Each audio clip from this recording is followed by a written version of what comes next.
his way. Swim so free. A Capitol Hill to work out a compromise health care. Space, the final frontier. These are the voyages of the Starship Enterprise. Its continuing mission to explore strange new worlds, to seek out new life and new civilizations, to boldly go where no one has gone before. All right, welcome to this week's edition of Tune In Next Week. I am your host, Brian, with my co-host, John. Oh, yeah, that's me. Hey, what's up, man? Hey, what's happening, buddy? This is episode 3. Yes. We've made it through 0, 1, and 2, and we're still alive and kicking. This episode is Star Trek: The Next Generation, entitled Timescape. TNG. This is Season 6, Episode 25, which originally aired June 12th, 1993, directed by Adam Nimoy and written by Brannon Braga. Now, is he any relation to Leonard Nimoy? I don't know. Let's find out together. I would just think so, because how many people have the last name Nimoy? I would think that, you know, you're involved with Star Trek, there's got to be one big happy family. Yeah, I would think. I would imagine that he is. Well, while you're looking that up, I'll read the IMDb description of this episode. Okay. Picard, LaForge, Data, and Troy return from a sadly boring scientific conference to the Enterprise. They experience weird instances where either one or several of them are perceived to seem frozen in time by the others, although both biometrics and technical shuttle diagnostics check out perfectly normal. It soon turns out there is a whole spray of tiny local occurrences of time-space continuum distortions. This is lengthy. This is lengthy. They find a way to get aboard without being sucked in that appears fake. I don't know what that means, but the source of the distortions is an organism from another continuum. Okay. Note to self, next time proofread the IMDb description instead of cutting and pasting into my notes. I've got a recap from tvtropes.org. Okay, let's go with this one, because maybe we'll just edit mine out. So, the brief synopsis, the plot synopsis, is returning via Roundabout from a conference, Picard, Troy, Geordi, and Data encounter strange disturbances in time. Finally locating the Enterprise, they find her in an exchange of fire with a Romulan warbird in a zone of time that moves so slowly it appears to be still. That's much better. It's delightful. Yeah. It's delightful in its brevity. Yes. So, is Adam Nimoy Leonard Nimoy's son? He is. Okay, cool. He is the son of Leonard and Sandy Nimoy. Awesome. And for all you Star Trek fans, you all know Leonard Nimoy, the late great Leonard Nimoy, who we just lost recently, but he was Spock all those years on the original Star Trek. So nice to know that his son is keeping the legacy alive and keeping the Nimoy family involved in Star Trek stuff. Yeah, he actually directed his father in one of the new Outer Limits episodes. Oh, interesting. Yeah, very cool. Well, we'll have to keep that on the list, maybe for another Tune In Next Week episode. Yeah. So this particular episode can be watched in a variety of different platforms. iTunes, it can be rented on iTunes, it can be seen on Netflix with a subscription, as well as Hulu and Amazon Prime with a subscription as well. So there are plenty of places to watch this. Awesome. This is a very sci-fi heavy series, and it's the way that it's handled, it's easy to suspend disbelief in here because everything's explained in a very believable way. Right. Right, but I mean, like, some of the things that I made notes of, and maybe my notes will be, I won't read everything, but, some of the things are quite believable. Yeah, especially the explanations with all the technology that they have. So it's just, to the layperson, it all sounds legit. It does. I believe that this really happened. It really does. And I have a note in here, but maybe we can touch on this now. How far away do you think we are from this technology? I mean, because we're at 2015 now, and this was originally, the original air date on this was June 12th, 1993. And you figure this was all written, within a few years of this. So, I mean, early 90s. How far do you think we are from this type of technology? I mean, we've already got touch screens. We've already got, voice interaction with computers. We have some of this technology already, but it seems like we're probably not that far from most of what they see in Star Trek. It feels like with the technology that we have now, if we just don't mess it up, right? I could see something similar to this happening for humanity in the next couple centuries. Yeah, sadly we won't be around to see it, but yeah. It's coming. We have Star Trek though, so we can live vicariously. That's right. Absolutely. So that being said, let's go ahead and jump right on into it. Yeah. This is the first time in the series that we see a ship called the Runabout, which is like the captain's kind of private launch, or the captain's private ship. This is the first time that the Runabouts come about? First and only time. The Runabouts come about? It's short-lived, too, as we'll find out. Yes, it is, indeed. And it's pretty nice because it looks bigger than like a typical launch, or it looks bigger than a typical, shuttlecraft. But it looks like it can carry 4 people sort of on a long distance. It's got like a little boardroom or a little like a meeting room in there, with like a bowl of fruit on the center of the table, and that bowl of fruit's going to be pretty important a little bit later on. Right. Well, we start with a cold open though, with number 1 getting worked on. He's got scratched forehead by Data's cat. Yes. We find out his name is Spot. So there's some banter back and forth between him and Dr. Crusher. Number 1 goes on to the bridge, and Worf says that there's a Romulan distress call coming in. It is a distress signal, and basically through their interaction, number 1 says, "All right, well, hey," Riker says, "Hey, let's go help him out." So because they determine that Picard's not going to be back for a while, they have time to run over, help out the Romulans, and then come back to pick up Picard and his crew in a runabout. So they set a course to go help the Romulans and head over there, and then we go over and see where Picard's at, and he, Geordi, Troy, and Data are all on this runabout, and they're coming back from this conference, and it's kind of funny because they start talking with each other about the various symposiums and so forth that they attend. Is that the right plural? Is it symposiums or symposia? I don't know. Who cares? English majors out there, correct us if you want. Hit us up on Twitter. Let us know what the correct form is. But they're imitating the various presenters, and which is pretty funny. And this is where we start to really see what the whole theme of the episode is. While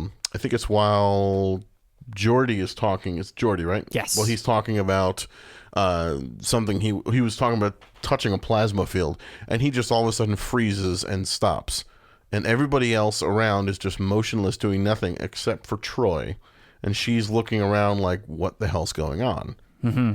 And then next thing you know, everything just snaps back.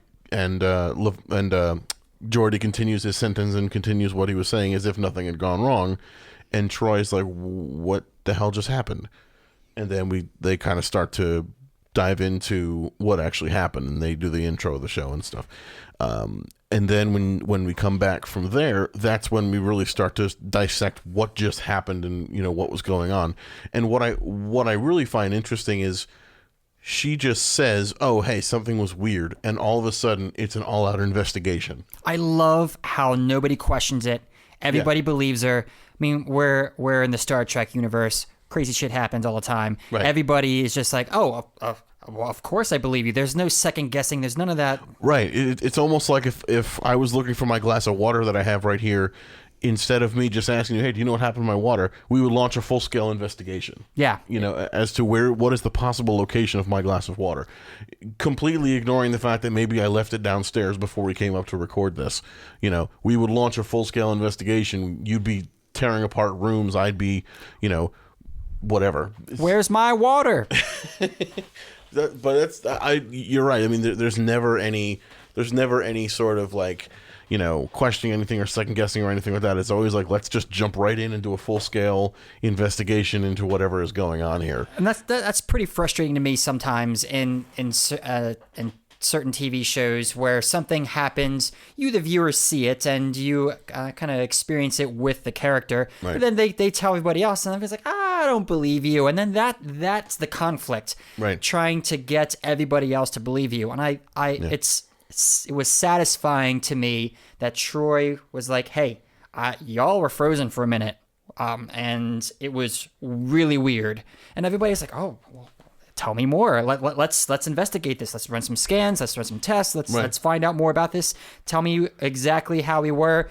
And Troy, being an empath, right, was still emotionally aware of everybody around her, but time has just frozen. Right. I loved that. Yeah. And now this is the first time you'd seen this episode, right? First time I've seen this particular episode. Yes, I'm very familiar with the series. I've watched dozens of episodes, but not in any particular order. I've never finished the series. I've never seen every episode. Okay. So they're investigating this and looking into what happened, and then it happens again. That happens again, and she is vindicated because she's frozen in time. Everybody else, we're kind of seeing this through her, right, through her perspective. Mm-hmm. So she's frozen. She's describing what's happening, and then everybody is gathered around her like, "Are you okay? Are you okay, Troy? What's going on here? What's going on here?" And it was funny to me that the Picard's hand wave across her face, and Geordi's just like scanning her, so she's kind of like, "Oh, what are you scanning me for? What's happening here?"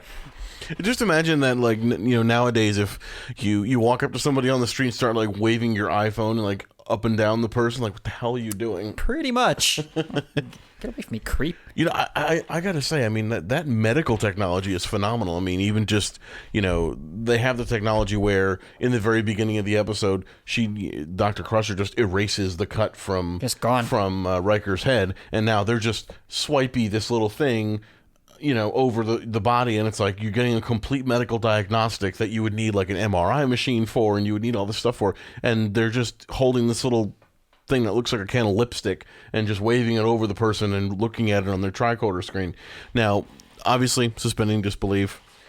The tricorder screen, if you've ever seen it, looks like the most confusing thing on the planet. Oh, of course. And it's like a little, half-inch LCD panel, a bunch of blinking lights. Yet the actors who are viewing this can translate that into something extremely detailed and cohesive, which I've always found that a little bit harder to believe. I forget specifically what Geordi said, but he said something to the effect that your scan from earlier when you first brought this up and your scan now, your cellular decay shows that you've aged 3 minutes. Right, where you should have aged 20 minutes or something like that. You should have aged 23 minutes, but you've aged 20 minutes. Yeah, something like that. So all of this happens, through this tiny tricorder screen, and I know that I'm being nitpicky, but I feel like that could have been a little more believable. Nah, I liked it. There's some of the other panels later on are just wild. Yeah. Just wild. So now this happens. This whole time thing happens again, and they're diving deeper into it now, and everyone goes back up front, and Picard is like, okay, this is weird. We got to get back to the Enterprise. Yeah, let's get out of here. So they set a course, and then the ship jumps into warp speed, and then something happens while they're at warp. Banks right. It's just immediately just starts going into a tailspin. They have no idea why, and then they find out that one of the fuel tanks is completely empty. After checking it more closely, they find that it's been running for 40-some days. Now, one thing I just found really funny about that, if they were traveling at warp speed, don't you think if they went into a tailspin, they'd be spinning way faster? And I mean, to the point where they couldn't recover control of the thing? Well, that's the thing. Picard says increase speed, and then the next shot is them jumping to warp speed. Yeah, what appears to be them jumping into warp speed. Right. So we find out that there are time bubbles. There are like little bubbles that they pass through. Little spheres. Little spheres that they pass through that affect time the way that they do. Right. But if they're traveling at what appears to me warp speed, because increased speed, and the next shot is them blinking out of existence into warp speed. Right. They suddenly get into like the tailspin. Well, I guess they jump to warp speed and they're moving at warp speed for like 10 seconds or so, and then they jump into the tailspin. Okay. But my assumption would be if they hit one of those time things, that time thing would have to be moving at warp speed also, theoretically, because it, unless it would instantaneously drain their fuel. But if they got sent into a tailspin the way that they did, going at warp speed, I would think it would be, you would not be able to recover from that. One could argue that the one sphere they went through accelerated time at this amount of speed. The next bubble accelerated time at this amount of speed. If they passed through a bubble that was going super duper fast and they passed through 1,000 times yeah, well, you could say that, all right, they passed through just a sphere that was going super duper fast, sure, and drained all of the fuel that way. Sure, I'll give you that. But there's something that, now that we've established the fact of how these spheres are causing trouble and so forth, we sort of see how they affect the ship now when they come to a stop, and people are performing various tests. Picard goes in the back to check the fuel consumption logs, and Picard puts his hand over that bowl of fruit that was on the table, which is now obviously rotten. Right, rotten, moldy, looks like crap. And then Picard experiences this big boost of pain, and he's got a whole bunch of press-on nails now affixed to his hand, and he badly needs a manicure. But here's what this is raised a big question for me. So now that they've stopped and they've identified the source of the problem, how do they know not to walk through one of these things? Because obviously the sphere can penetrate the hull of the ship, and Captain Picard put his hand into this sphere, and obviously it made his hand hurt. Gave him a handful of coke nails. Yeah. How did they know not to walk through one if there was one sort of between the table and the door to the front of the ship? Good question. I was thinking the same thing. Did they just happen to park in such a way where there was just a little bit of interference for his hand? Well, yes, that's the thing. Right. So he calls everybody back. They come back the same way that he did, and they kind of gather around him, and he says, Data, this happened. Obviously you're back here because I'm screaming. Right. Pain's gone. I'm okay. Do a scan for this area, and then Data find whatever his tricorder, whatever it is that he uses to scan, sees that a temporal disturbance in the sphere that goes through a specific section of the hull, and it includes that room. Not all of that room. Right, it includes just the table. Well, the table and the section of the ship that goes from the empty space between the table to the edge of the wall. Sure, but what doesn't add up to me is how did they know, or how did they not?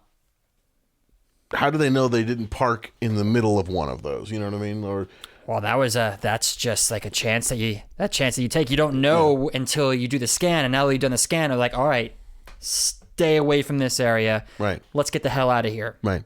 So they go up front, and then they put in the coordinates to bank away from it, and then they don't say, but I think because they have to do a fuel transfer between the left side and the right side, otherwise you're just going to be going in circles the whole time. Or I think they were routing at low enough power. Yeah. So they were just, it's like if you have a boat with two motors on it, and your one side motor doesn't work, you can still go, fast with one side. Right. So yeah, but I just found that kind of interesting. So they move the ship around. They come across a couple of more disturbances, and they kind of steer it around until they find the Enterprise. And they see the Enterprise frozen in time up against a Romulan ship, and it looks like that they're in mid-fight. There's a couple of beams going. There's what looks like to be phaser shots. Yep. Shot at the Enterprise. And that's where we come to our first commercial break. We come back to this crew speculating about what's happening. It looks like there's some kind of transfer happening. There's also some shots happening here. Shots. Not those kinds of shots. So they realize it's all temporal disturbance. They realize everything's not the way it should be. It looks like there's a huge temporal disturbance here. Everything's frozen. We can't get in there without getting frozen ourselves. So let's do let's create some time bubbles around ourselves. And I love how they always have some kind of solution. Oh, yeah. You know, it's like some wacky problem comes up. Well, we could modify the phase distributor to realign the, some engineer or some technical person had a field day with writing all of this, which I think is one of the best parts of the show. And that's also great because they use the armbands and the belts that create the loop around them. Subspace field, yes. Yeah. So they teleport onto the ship, and because of the energy that the field is using, they can't teleport around that often. They can only do it in bursts, right. which creates more travel time for them. Though now they've got to figure out how to walk around. It also creates more tension because now you're walking around seeing all of this stuff happening instead of just hopping around to engineering, hopping around to the warp core, right. hopping around here and there. Now you got to walk everywhere because you can't really use that much power. And that's gonna take away from the amount of time that you have, because apparently Geordi said when he set up these subspace things, they only had about an hour of time with the wristband before it would give out. Yeah. So if you know how big the Enterprise is, I mean, they said it in one episode. I forget how long it is and how many decks and whatnot, but it's going to take you a good 10-15 minutes to go from like the bridge to engineering, or Yeah. It's not like a single building where you can go down the hallway, hop in the elevator, go up a floor or down a floor, and then you're someplace else. You're going to be walking for a while. Yeah. If you've ever been on a cruise ship, it's kind of like that. Going from the back of the cruise ship to the front up 3 decks. Well, obviously the Enterprise is going to be much bigger than that. I thought it was very clever how they wrote that in there. Yeah. So walking around, they see a bunch of Romulans on board. They see Riker put on his back. They also walk around and they see Dr. Crusher getting zapped. Yeah. Which was pretty serious. I mean, like, we're talking point blank, right to the abdomen. I mean, if time... Dead. If time were flowing, she'd be gone. She'd be a complete goner. Poor Wesley. Orphaned. Yeah. Well, he wasn't in this episode, so... No, he wasn't. He's off at school. So Troy walks past a Romulan who just appears to wake up out of the blue. And this particular Romulan is capable of moving around in this time continuum, which was crazy. And no one else can. Only Picard and Troy with their little armband things. Mm-hmm. Was Data with them? Yeah, Data was with them. Data was with them. Geordi stayed behind. Yeah, the 3 of them with their little armband things, and now this Romulan. Right. And obviously they don't know that. Mm-hmm. I think then there's another commercial break right there. Yeah, they walk around for a bit more. There's more, we can't go down the hatch here. There are people in the way. We can try to move them. No, it's not going to work out. Let's find out what's happening here. So they walk around a bit more, and then Data finds out what happened. There's a power surge that happened. And then a warp core breach. Warp core breach, which is... an explosion, but Data sees that it's expanding faster than everybody else around them. Right, it's moving at a slowly, like an infinitesimal rate, but because he's a machine, he can pick up that time is moving. It's just moving much, much slower. Which is very interesting because the ship, the phasers, the power transfer, all of that, he observed it. It was moving very, very slowly to him. It appeared to be frozen to him. Right. He didn't bring up the time is moving slowly until they get to the warp core breach. And I think it's because a warp core is so fast. Yes. That even something that happens so fast, this time continuum is moving so slowly, he's still seeing it move because of that. Yes. Because it's such a volatile explosion. And that's, for those not super familiar with the Star Trek universe, a warp core breach pretty much means the end of your ship. Oh, yeah. It's like your engine blowing up, essentially. Yeah, your engine, you're driving your Volvo down the highway. And then your engine just, detonates. Literally blows up. It blows up in your face and you're done. And in other episodes, they have imminent warp core breaches, and they can usually escape from them, or they can defeat them, or anything like that, or contain them in some way with some force field and stuff. But if it actually happens, you're done. You're dead. You're done completely. You're dead. Obliterated beyond belief. But so Data says, "Hey, it's a warp core breach," and then Picard is over there examining everything, and then we realize that Picard has a little malfunction in his armband thing, and he starts to get giddy, kind of like when divers are ascending and they get that the bends. So he starts kind of giggling, and he's drawn a smiley face, and I mean that part's kind of... Well, see, that's the thing. I didn't see that happen. Maybe I was writing down some notes, but did he draw that smiley face? He did, yeah. So what happened was he was over there, and this is where you learn about his malfunction.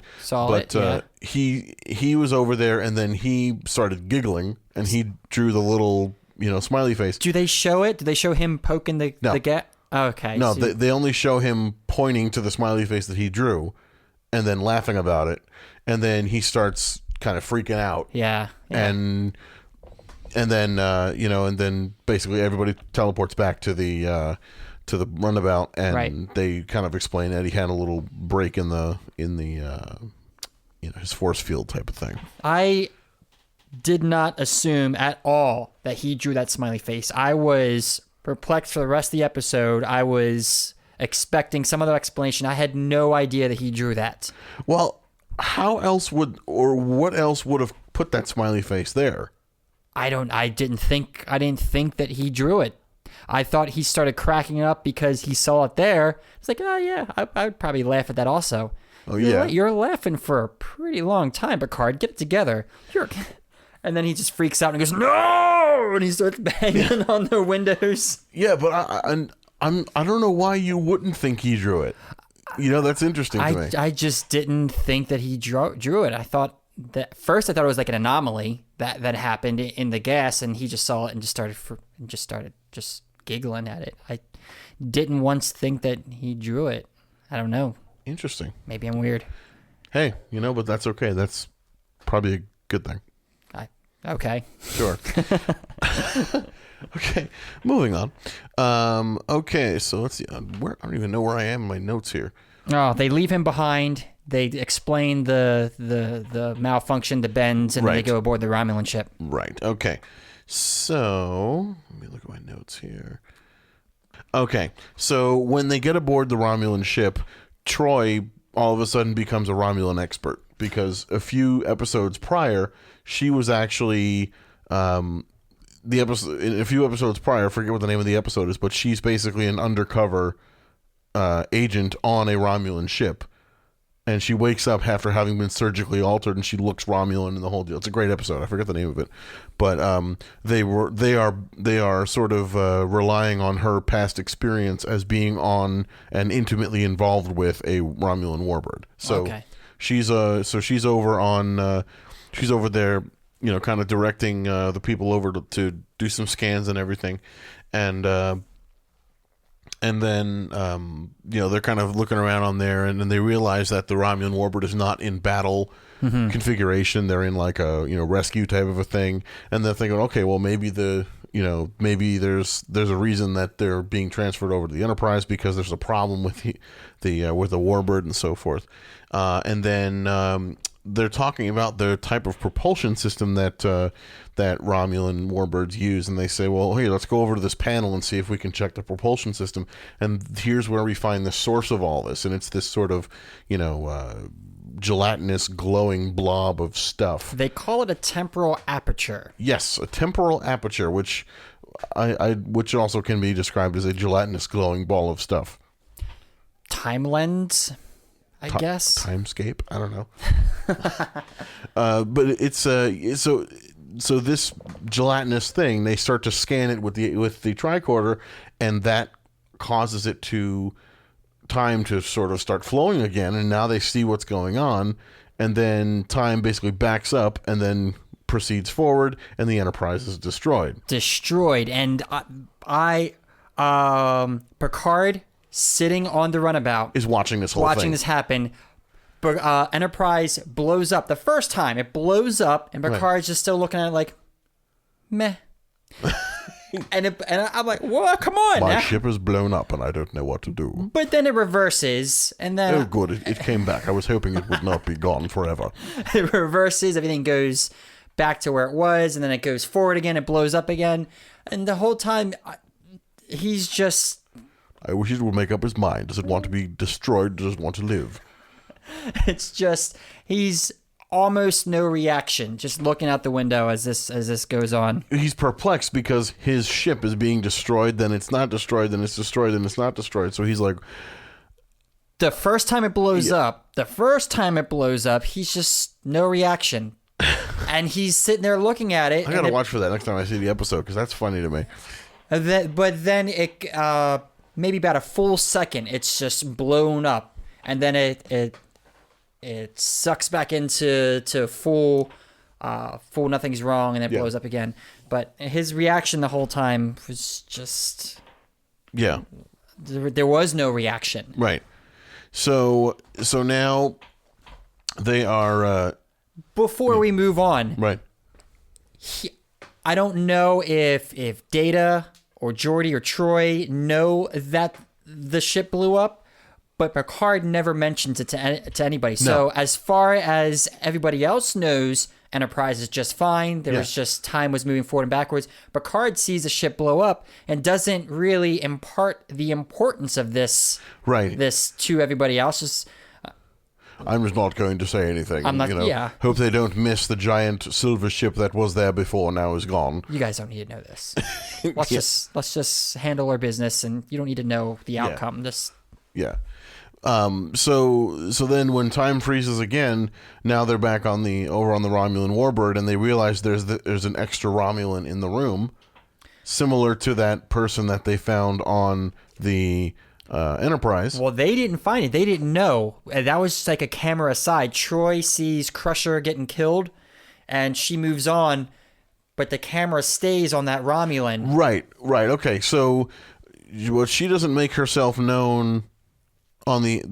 Does she make herself known again on the Enterprise? Yeah, she does. Because she attacks Data. That's a little ahead, though.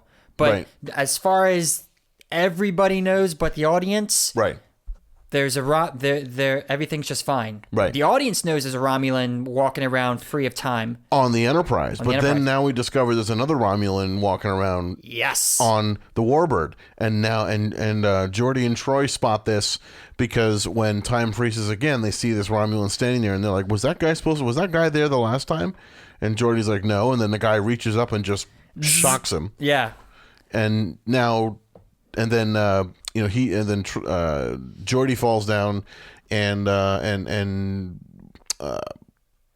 then Troy takes off his armband, saying, "Well, he'll be stuck in this time because we can worry about him later." He's in neural shock or something. Yeah, she said something real medical sounding. Right. Like, oh man, that sounds real. But then they captured the other guy and brought him to the Romulan, brought him to the Runabout, and this is where we start to learn about the fact that they're an alien race, and the guy's not really a Romulan, and that the gelatinous glowing blob, the aperture is actually their young, and they're trying to protect them. So that's really where you learn the point of the episode and stuff like that. So that's good exposition. They unload a lot of info in that scene. like 5 minutes. Yeah, a lot of info. I have Romulan is inhabited by a time alien using the Romulan engine as a nest because it's not a natural gravity well, aka black hole. Right. So the Romulans power their ship with a quote-unquote gravity well, which is a simulated black hole, which is how they propel their ships through space. Yeah. So because of this alien, now the way the alien described it when he's on the operating table there, the way he described it sounds like he inhabited the Romulan body. Right. I don't know if he kind of like demon possessing the body kind of thing. That's what I think of. I don't know, because he did mention that was not his normal appearance. No. But he took on that appearance because he needed to be able to blend in with the Romulans. I don't think he sort of possessed that Romulan. I think he just came up with that disguise. And that makes sense. However, the way he described it, I inhabited this Romulan body, but then as he goes on to explain it, this is not my normal appearance, blah, blah, blah. But because he is what appears to be dying, right. He appears to be dying. Right. If you're in a foreign country and you're speaking a foreign language, but English is your native language, right. If you stub your toe, are you going to curse in German or Spanish? No, you're going to curse in English. Sure. Right? So this alien laid out on the table is, for intents and purposes, dying. He's still holding on to this Romulan form. Right. That's not... I would think that if he was... Well, but he was disappearing. He was disappearing, yeah, flashing rainbow colors and stuff. But he was phasing in and out of his time frame. So maybe being in the Romulan form was what kept him in this time frame, and he was unable to maintain that link to this time frame. So that's why he couldn't keep it strong enough, so he was phasing in and out. And then when he phased completely out into his time frame, it was... we don't know if he died or anything, but he was unable to keep that link with this time, Sure. This time frame. Much like the way they were wearing those armbands. Maybe he had some type of equivalent device. Sure, that makes sense. When you put it that way, that makes sense to me. Yeah, but So gravity well, engine failed. This guy was using that engine as a nest. They were trying to have babies in this engine. And because nothing's more romantic than making babies in an engine. Zero gravity engine, or gravity well engine. Yeah. So because this isn't a legit black hole, it's a simulated black hole. It's not the proper conditions for their eggs, which caused the engine to fail, which caused the distress signal, which caused the Enterprise to say, "Hey, these guys are in trouble. Have some of our energy. We'll transfer some of our energy to you," which then in turn caused the time flux, the problem with the space-time continuum. Right. Which this was all imparted in 2-3 minutes. Yeah, which I kind of like that about these types of episodes, because there's that all that technical explanation that we were talking about before. All that stuff just sort of comes out, and it's so believable and it's so legit. Yeah. That I feel like someone at MIT someplace is writing all these words, because they're going to make sense they're going to be actual, scientific terms at some point. Mm-hmm. That's so cool. Brandon Braga definitely wrote the episode, but I would be curious as to what the writer's room looked like. Of course, he wrote the episode, but there's got to be collaboration with other writers that we're just not seeing credits for. Right. Well, I mean, Gene Roddenberry, who created Star Trek. Oh yeah, he's a credited writer on all of these episodes. Right, because I think, and again, I'm not a deep enough fan to know this, but I think he was involved with creating an actual universe, or like an entire environment, like a Tolkien's Middle Earth, or Rowling's Harry Potter, or everything, Heinlein. Everything except for a language. But actually, no. I mean, I think he wrote Klingon. Yeah, dude. But I mean, all these scientific terms and everything. I mean, and you hear these terms in all the different spin-offs too, Deep Space Nine, Voyager, and everything. Like they always talk about, when it comes to these technical things, it's all very similar and so forth. So I know that I've seen encyclopedias of all Star Trek terms, that talk about, what is a phaser, what is a, what is phase shift, what is, races. There's different races: Vulcans, Klingons, right? But also Romulans. like all these. I'm more referring to like the technical terms. Okay. Or what? I mean, for some reason, I can't think of what I want to say right now. But it's all these. It's literally an encyclopedia of all these terms, and it's like you can write out an episode just using what's in this encyclopedia. That's cool. Because there's so much explained in there. I mean, I'm surprised people haven't built starships already with all the, technical information that's out there. Well, I think warp drive technology is a bit far behind. I read somewhere once that there's some kind of warp equivalent that they're testing right now. I'm reading stuff about teleportation and things like that. Granted, I haven't really delved into it. I'll see articles here and there, right? But it's being worked on. People are studying how to studying this technology and trying to make this a reality. And it's awesome. But on the other hand, it can be pretty frightening as well. Yeah, I mean, I'm telling you right now, I don't feel comfortable stepping into a phone booth and having myself dematerialize and then rematerialize somewhere else. This show tackles that. There's a Riker clone. There's that happens to Riker. There's two Rikers. There's that episode, and then there's the something in season 2 when they have Dr. Pulaski. When Dr. Crusher is not the ship's surgeon, Dr. Pulaski is very much against teleporting. For that very reason, she doesn't want to be dematerialized and whatnot. Sure. That's a whole other thing. Yeah. That's a whole other thing. I could actually go on about that. Yeah, we could go on we could do a whole entire podcast just on Star Trek, and I'm sure there's a couple of them out there. There may already be dozens. Yeah, but anyway, so basically this is pretty much close to the end of the episode because they pretty much they get everybody is saved. They finish off the first alien, the male one, he phases out of existence. The second one sees Data, because Data goes on the Enterprise and starts the process of things moving forward more slowly so they can contain things and keep the power transfer from starting. Right. The other alien sees this, zaps Data.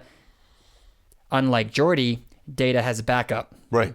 Backup power source, backup battery. Comes back up. Too late to stop the power transfer, but is able to contain the warp drive from breaching and is able to... it gives Picard a chance to remote control the runabout because they can't turn off the power transfer, which I find ridiculous. You have all this crazy technology, but you don't have an off button. Yeah. I find that a little crazy. I mean... But whatever. I mean, and I think they explained it because they said that a reaction had already started, or there was something they couldn't do to turn it off. But I'm sure they could have dissipated the energy somewhere else, or just move the beam to shoot the beam somewhere else into space. But for entertainment value, they couldn't turn it off. It's stuck on. We're screwed. Yeah. But then Captain Picard said, "Hey, give me the remote control, the runabout." He brings the runabout in between the power transfer beam, the two ships, and sacrifices the runabout. But all is well. The little everybody wins. The little time young are saved, or the babies are saved, and the people from the other time continuum disappear, and all is well. They go back to their own continuum. That's right. The episode ends with Data talking about perception of time, and talks about that specifically with Riker. Number 1 comes in, and they talk about just little funny things about time, and a washed pot never boils, that kind of thing. Yeah. Riker has a thing about Data turning off his internal chronometer.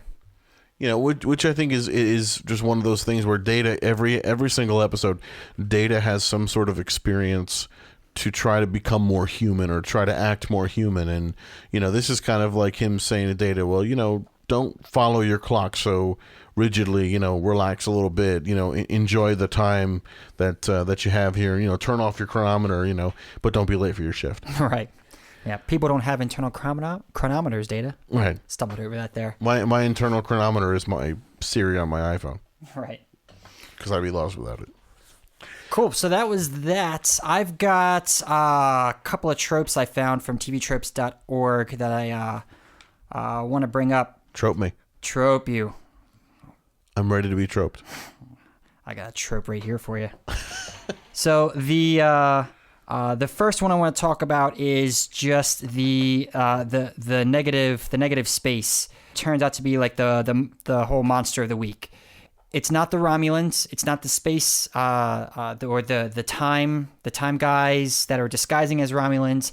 It is the issue of the time spheres, the time bubbles themselves. That is the quote unquote monster of the week. So that's the thing that the crew has to overcome to win the episode. And it's not, and what's interesting is you automatically might think, oh, it's a Federation versus Romulans thing, or whatever, but it's not. It's a Federation helping Romulans dealing with the common enemy. Yeah, it's mixed in with other tropes. A good example is going to be Doctor Who.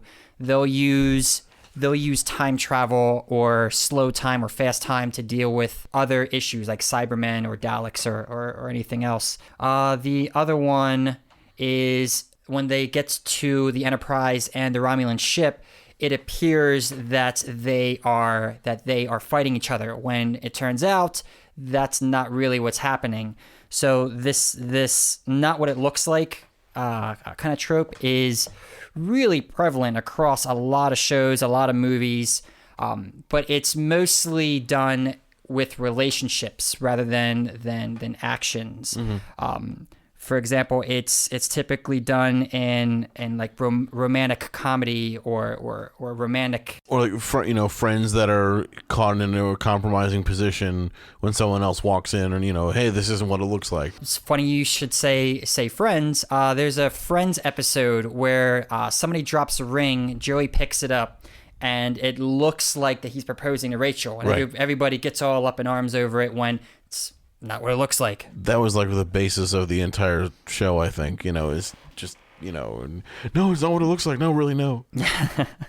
But you see that in sitcoms all over the place. Right. One more is back to the time issue itself, as when the fact that time stands still.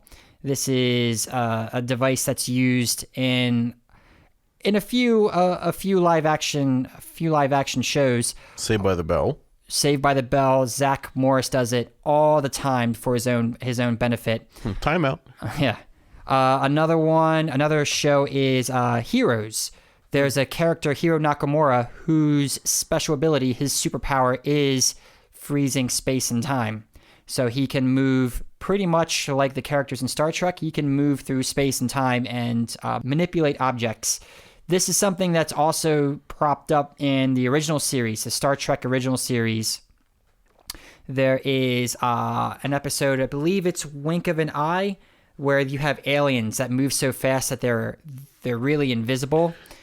There's also an episode of the X-Files that deals with that too. Yes. I think it's called Speed. Mm-hmm. It's in one of the later seasons, but these kids discover something that makes them travel faster than the eye can see. Yes. So, yeah. Very cool. I think that's going to do it for us here on this episode, right? Wouldn't you say? I think we're about done, yeah. Awesome. Well, hey, as always, please visit us on our website. It's tunein-nextweek.tumblr, TUMBLR, just in case those are unfamiliar. Tunein-nextweek.tumblr.com, or hit us up on Twitter at tunein_nextweek. And, definitely check us out. We got more great stuff coming at you in future episodes. Reach out to us whenever you want. But as always, don't forget, tune in next week.